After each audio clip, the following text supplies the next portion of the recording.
उस ऐप से जो शख्स इनको मिलता है वो इनके साथ किस तरह से खिलवाड़ करता है। नाम से ऐप है शादी ऐप, वहाँ पे मेरी 2024 में निकाह के लिए बात हुई थी। ठीक है। और उसी तरह के अंडरस्टैंडिंग करते हैं, फिर फैमिली इन्वॉल्व कर लेते हैं। मैंने अपनी फैमिली इन्वॉल्व की, लेकिन लड़के ने अपनी फैमिली इन्वॉल्व नहीं की क्योंकि मैं क्रिश्चियन फैमिली से मुस्लिम हुई हूँ। ठीक है। लड़के ने वादे कर लिए, कसमें खा ली, यकीन जो था वो खाना काबा जाके भी दिलवा दिया कि भाई मैं निकाह करूँगा।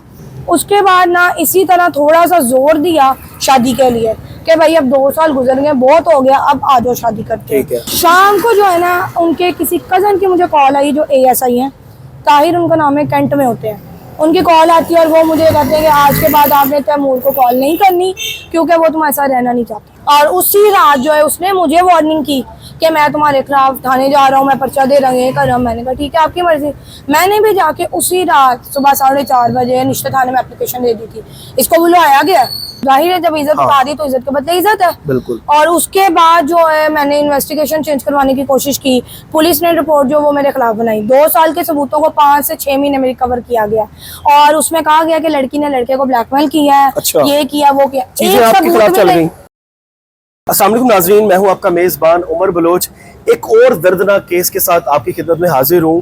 शादी ऐप्स का जो मामला होता है, मैंने इस पे पहले भी आवाज़ उठाई कि यहाँ पे जो है वो बहुत सा फेकिज्म बहुत ज़्यादा है। यहाँ पे फेक लोग, चस्के लेने वाले लोग बहुत ज़्यादा होते हैं जो किसी की भी ज़िंदगी को जो है वो तबाह कर सकते हैं। शादी ऐप से ये अरूज फातिमा मेरे साथ मौजूद है, किसी से रब्ता होता है और क्योंकि वो शादी ऐप होते हैं, वहाँ पे होता है जी हमने मिलकर एक दूसरे के साथ अंडरस्टैंड करना है, फिर हमारी शादी होगी। बहुत से ऐसे ऐप्स, बड़े मशहूर ऐप्स भी यहाँ पे मौजूद है। उस ऐप से जो शख्स इनको मिलता है वो इनके साथ किस तरह से खिलवाड़ करता है, ये दर्दनाक कहानी जो है वो मैं आपको सुनाऊंगा। 376 की जो है वो FIR भी दर्ज होगी और आज अरूज फातिमा पूरे लाहौर में जितने भी इदारे हैं उन सब इदारों के दरवाजों के चक्कर खा रही हैं, दरपदर हो रही हैं, जलीलो ख्वार हो रही हैं। इनसे बात करके जानेंगे सारा ये मामला। अस्सलाम वालेकुम। वालेकुम अस्सलाम। कैसी हो आप? ठीक अल्लाह का शुक्र। अच्छा अरूज, मुझे पहले ये बताओ कि वो शादी ऐप कौन सा ऐप था, वहाँ से कैसे रब्ता हुआ, वहाँ पे होता क्या है? नाम से ऐप है शादी ऐप, वहाँ पे मेरी 2024 में निकाह के लिए बात हुई थी। ठीक है। और उसी तरह के अंडरस्टैंडिंग करते हैं, फिर फैमिली इन्वॉल्व कर लेते हैं। मैंने अपनी फैमिली इन्वॉल्व की, लेकिन लड़के ने अपनी फैमिली इन्वॉल्व नहीं की क्योंकि मैं क्रिश्चियन फैमिली से मुस्लिम हुई हूँ। ठीक है। तो कुछ ये रीज़न भी था, लेकिन मेरी फैमिली इन्वॉल्व रही, रिश्ते की बात की, निकाह की बात की, सारा कुछ ठीक ठाक से चल रहा था। लड़के ने वादे कर लिए, कसमें खा ली, यकीन जो था वो खाना काबा जाके भी दिलवा दिया कि भाई मैं निकाह करूँगा। उसके बीच में कुछ टाइम पहले उनके फैमिली में कुछ इश्यूज हुए हैं, प्रॉब्लम्स हुई हैं, तो उसकी वजह से उसने ना आना जाना बंद कर दिया था, लेकिन कांटेक्ट में था, सारे मामला चल रहे थे। उसके बाद ना इसी तरह थोड़ा सा जोर दिया शादी के लिए कि भाई अब 2 साल गुजर गए, बहुत हो गया, अब आ जाओ शादी करते हैं। वहाँ पे जो है ना उनकी अल्लाह बेहतर जानता कि है का नहीं, उन्होंने कहा कि मेरी नानू की डेथ हो गई है, मैं शाम को आके मिलता हूँ, मतलब के बहाने। हाँ, शाम को जो है ना उनके किसी कजन की मुझे कॉल आई, जो ASI हैं, ताहिर उनका नाम है, कैंट में होते हैं। उनकी कॉल आती है और वो मुझे कहते हैं कि आज के बाद आपने तैमूर को कॉल नहीं करनी क्योंकि वो तुम्हारे साथ रहना नहीं चाहता। अच्छा, मैंने इससे पहले मुझे रोज एक बात बताइएगा, आपने जो FIR हाथ में पकड़ी हुई है 376 की FIR है, इसको कहते हैं कि बिलजबर की FIR, तो क्या आपके साथ जो 2 साल डेफिनेशन जो है वो बेसिकली शादी का जायजा दे के जो है ना वो जिस्मानी ताल्लुक कायम किया गया था। मैं वही कह रहा हूँ कि क्या किया था। बिल्कुल ये सच है। बिल्कुल आप अल्लाह को हाजिर नाजिर जान के कह रही हैं। बिल्कुल, मैं इसके प्रूफ जो है वो कोर्ट में और पुलिस स्टेशन में प्रूफ दे चुकी हुई हूँ। लड़का 1 महीने अंदर रह चुका इन्हीं प्रूफों के ऊपर और अभी भी वो बेल पे है बाहर। कितनी दफा आपके साथ उसने ये ताल्लुकात? सर 2 साल में अब कई दफा किए हैं। अब हम या तो कर नहीं रख सकते उस चीज को, तो कई दफा चीज है। ठीक है।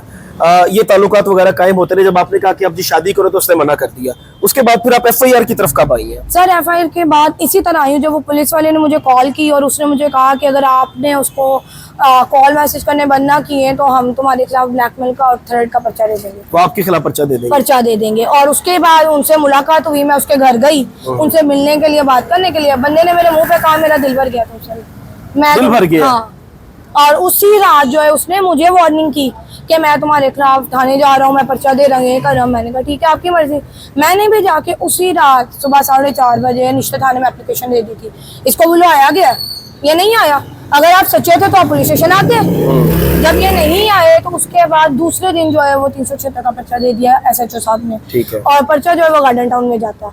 अब गार्डन टाउन में जब इसको पकड़ के लाया जाता है पर्चे वाले दिन ही, तो फिर समझे कि पुलिस इन्वॉल्व है, पुलिस ने पैसा उठाया।